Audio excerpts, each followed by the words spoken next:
Selamat malam Indonesia, salam Nusantara dari Sabang sampai Merauke. Mucho gusto, puji nama Tuhan kepada bapak-bapak, ibu-ibu, saudara-saudara yang kekasih dalam Tuhan Yesus Kristus, kepada opung, kong, mak, nenek, dan juga bapak tua, bapak uda, abang, itu kakak, adik, semualah yang tidak bisa saya sebutkan.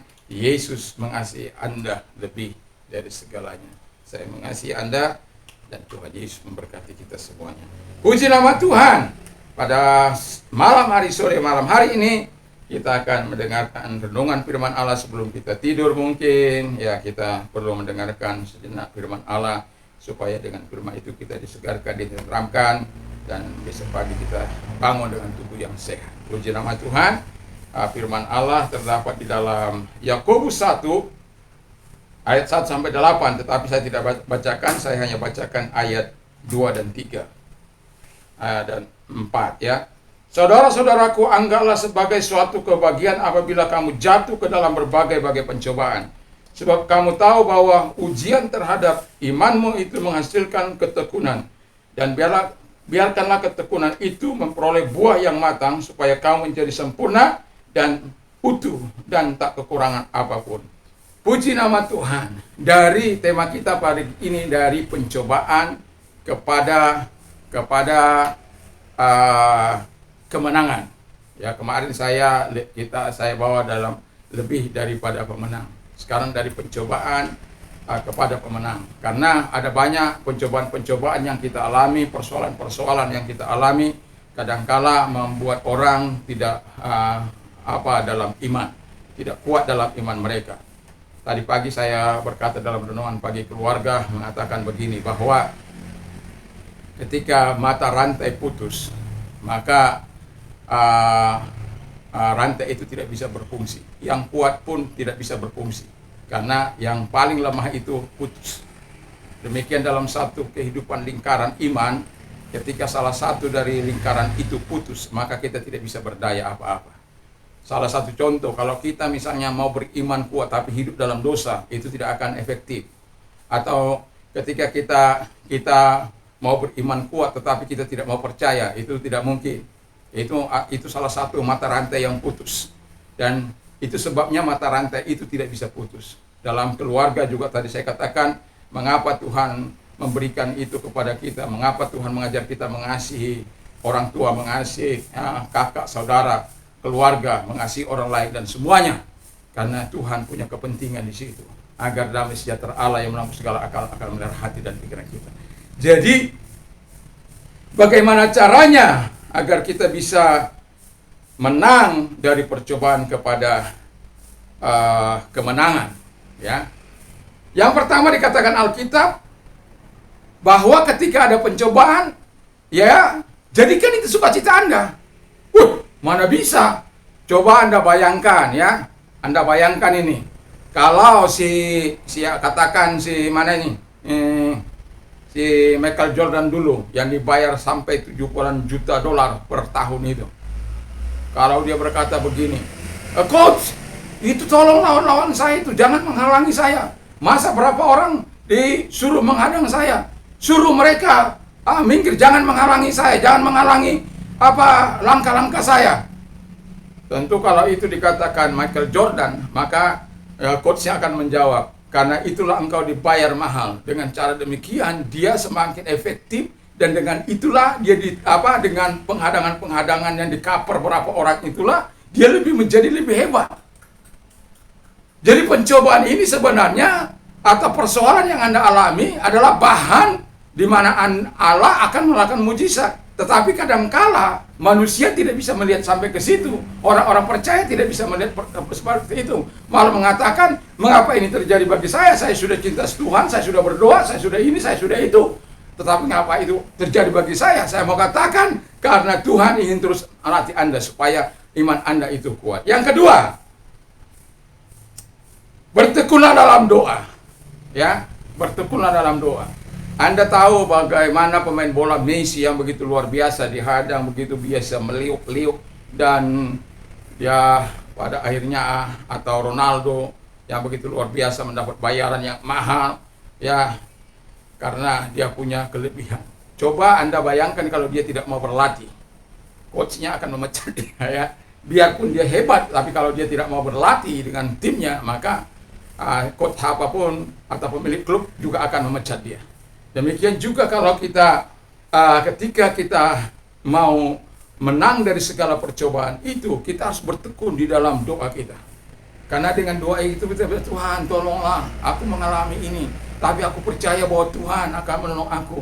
Tuhan, anakku mau masuk ini, mau masuk akabri, mau masuk polisi, mau masuk tentara, dan Tuhan, aku butuh Tuhan membantu, Tuhan menolong dia supaya tidak ada rekayasa di situ, kan gitu.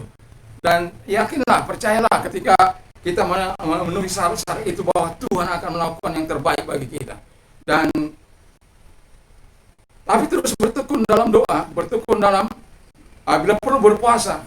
Kalau saya udah berpuasa 64, berarti ini tanggal 4, 64 hari ya.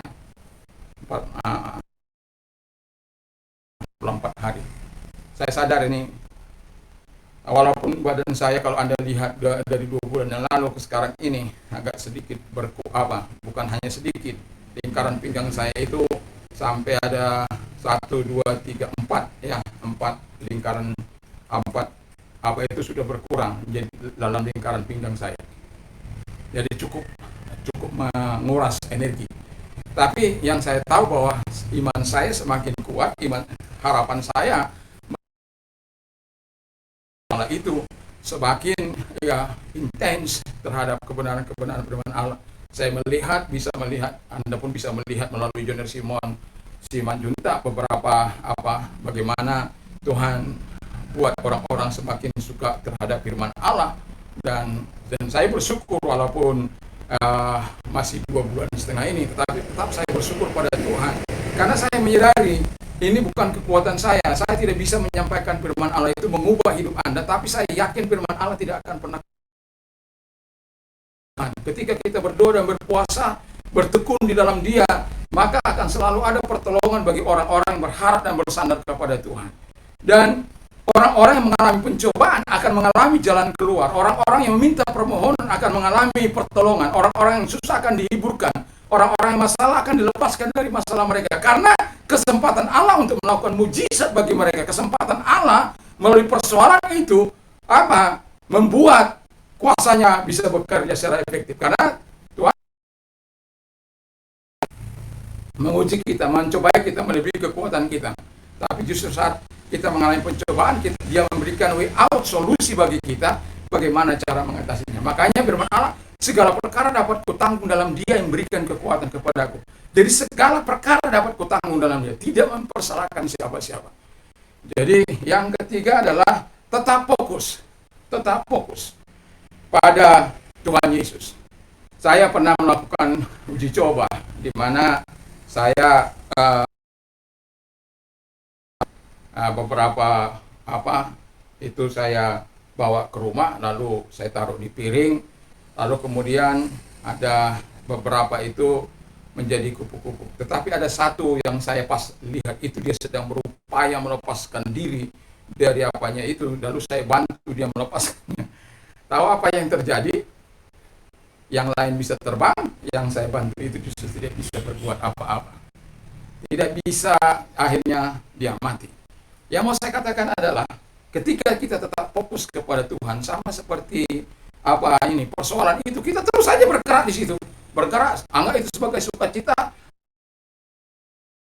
Tetap fokus kepada Tuhan. Kalau Anda tidak fokus kepada Tuhan, Anda fokus pada persoalan Anda akan tergila. Sama seperti kepompong tadi, yang seharusnya saya tidak melakukan itu karena dia sedang fokus melatih otot-ototnya, melatih otot-otot terbangnya supaya bisa terbang. Tetapi karena saya melihat itu, saya kasihan, saya buka.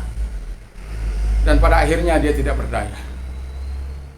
Jadi kalau kita ingin lepas dari percobaan kepada kemenangan, tetap anggap itu sukacita, dan tetap tekan berdoa, lalu kemudian tetap fokus pada Tuhan. Jangan fokus pada persoalanmu. Kalau engkau fokus pada persoalanmu, maka engkau akan tergilas. Kalau engkau fokus pada persoalanmu, maka engkau tidak akan bisa tidur. Kalau engkau fokus pada masalahmu, engkau tidak akan pernah tidur. Kalau engkau fokus terhadap masalah-masalah, pencobaan-pencobaan yang sedang kau alami, atau kesukaran-kesukaran yang sedang kau alami, maka engkau tidak akan pernah tenang dalam hidupmu, kata firman Allah. Tapi kalau engkau fokus kepada Tuhan, maka Tuhan akan menolong engkau. Kalau engkau fokus kepada Tuhan, imanmu akan tetap dibuat segar. Kalau engkau fokus kepada Yesus, Tuhan, aku tetap percaya masalah ini terlalu kecil bagimu. Tidak ada persoalan yang tidak bisa kau selesaikan. Semua aku serahkan semua pada Tuhan. Saya kalau sudah mengalami masalah yang sangat berat, persoalan yang sangat berat, lalu saya tidak bisa tidur, maka saya akan bilang begini, Tuhan, saya tidak ingin persoalan saya itu menginjak-injak saya. Saya tidak ingin persoalan saya itu membuat saya tidak bisa tidur. Dan saya menyerahkannya kepada Tuhan. Kalau Tuhan mau pusing, pusinglah Tuhan. Tapi biarkan anakmu ini, biarkan hambamu ini bisa tidur dengan tentram. Dan saya menikmatinya. Kalau kita fokus pada persoalan kita, itu membuat kita tidak bisa tidur.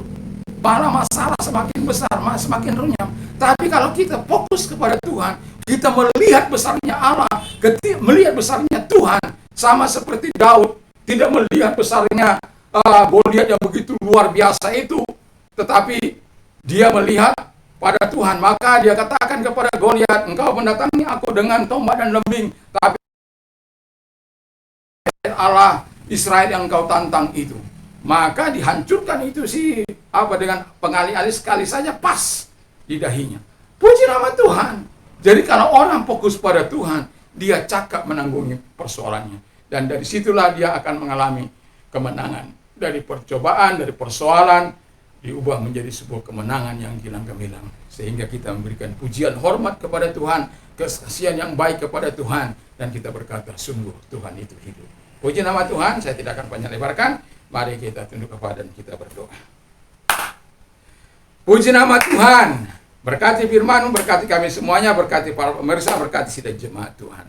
Berkati kami di dalam nama Tuhan. Berkati bangsa dan negara kami, berkati para pemimpinnya, biar amanah, takut akan Tuhan, menyertai mereka. Gereja Tuhan, Ars Nasional, juga berkati GB juga diberkati oleh Tuhan, semuanya diberkati oleh Tuhan. Terima kasih Tuhan, kami juga berdoa supaya damai sejahtera yang ada pada Tuhan itu melingkupi Indonesia.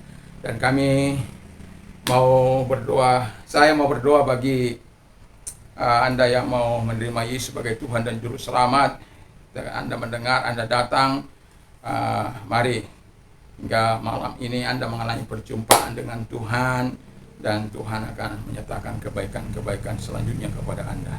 Ikuti saya berdoa. Dan Tuhan Yesus, saya adalah orang berdosa. Saya butuh Tuhan dalam hidup ini, menolong saya. Tapi ampunilah segala dosa dan kelemahanku Tuhan. Sucikan aku dari segala dosa dan kejahatanku dengan kuasa darah-Mu. Sekarang saya membuka hati, masuklah dalam hatiku. Jadilah Tuhan, jadilah pemimpin dalam hidupku. Jadilah juru selamat dalam hidupku. Sekarang saya yakin bahwa Tuhan, saya sekarang ini, Tuhan sudah memberikan hidup yang kekal kepadaku. Aku menjadi warga negara. Terima kasih Tuhan. Bagi Anda yang sakit, saya mau berdoa bagi Anda. Taruh di tempat yang sakit tangan Anda. Percayalah, Yesus masih tetap mampu melakukan mujizat bagimu. Dalam nama Tuhan Yesus Kristus, segala sakit penyakit yang mereka alami, aku berdoa supaya Engkau sembuhkan, Engkau bebaskan mereka dari penyakit mereka. Baik itu dari kanker, baik itu dari tumor, baik itu dari ginjal, hipertensi, diabetes, gula, gagal ginjal, jantung, serangan jantung, dan lain sebagainya, yang tubuh mereka yang mengalami masalah yang mungkin tidak bisa deteksi. Tuhan, sembuhkan mereka dalam nama Tuhan Yesus. Yang buta melihat, yang tuli mendengar, yang bisa berkata-kata, lumpuh berjalan. Dan saya juga berdoa bagi mereka yang selalu berjalan dalam lingkaran setan. Anda ingin keluar, tapi Anda tidak bisa. Saya mau katakan, Yesus bisa memutuskan rantai dosa itu. Dan percayalah bahwa Tuhan mampu membuat itu, memulihkan kehidupan, supaya engkau bisa menjadi berkat. Karena itulah tujuannya, supaya engkau memuliakan Dia. Bapa di surga, taruh tanganmu di dada. Bapa di surga, kami berdoa bagi mereka yang sedang mengalami keterikatan, sehingga mereka berjalan dalam lingkaran setan. Apapun yang mereka alami, narkoba kah itu, ganja kah itu, marijuana kah itu, drug kah itu, apakah homoseksual, lesbian, free-sex, prostitusi, dan lain sebagainya Bapak di surga, pencurian, maling, judi, dan lain sebagainya. Bebaskan mereka dari segala lingkaran dosa ini dan putuskan rantai dosa dari hidup mereka. Dan masuklah dalam hidup mereka, Roh Kudus Kau berikan bagi mereka. Terima kasih Bapak di surga sehingga mereka terbebas. Di dalam nama Tuhan Yesus Kristus. Kami juga berdoa bagi mereka-mereka yang belum Tuhan mau menerima Engkau. Kami berdoa supaya Tuhan ingatkan mereka, keselamatan hanya ada padamu. Di dalam nama Tuhan Yesus Kristus kami bersyukur, kami berdoa. Haleluya. Amin. Puji nama Tuhan. Selamat bagi Anda yang sudah menerima Yesus. Anda telah menjadi warga negara surga yang punya hak menikmati janji-janji Tuhan. Dan saya menyarankan untuk Anda hadir di tempat-tempat pertemuan di mana gereja yang terdekat dengan Anda. Tuhan damai sejahtera Allah yang melampaui segala akal akan memelihara hati dan pikiranmu. Berbahagialah orang yang mendengarkan firman Allah dan yang menyimpannya dalam dan melakukannya, dan juga iman timbul dari pendengaran firman Kristus. Allah akan mencukupi segala kebutuhan menurut kekayaan dan kemuliaan Kristus. Apa saja yang orang lain ingin lakukan kepadamu, lakukan juga lah demikian. Puji nama Tuhan. Biarkan kita berkata segala perkara dapat ketanggung dalam Dia, memberikan kekuatan kepadaku. Puji nama Tuhan. Tuhan Yesus berkati. Selamat kita beristirahat, dan sebelum beristirahat bacalah firman Allah dan berdoalah kepada Tuhan supaya Tuhan menyatakan kebaikannya. Anda diberikan mimpi-mimpi buruk, tidak diberikan mimpi buruk, tapi Tuhan memberikan yang mimpi-mimpi indah sehingga tidur kita memiliki kualitas yang menyehatkan kita. Puji nama Tuhan. Salam Indonesia, salam Nusantara. Haleluya. Amin.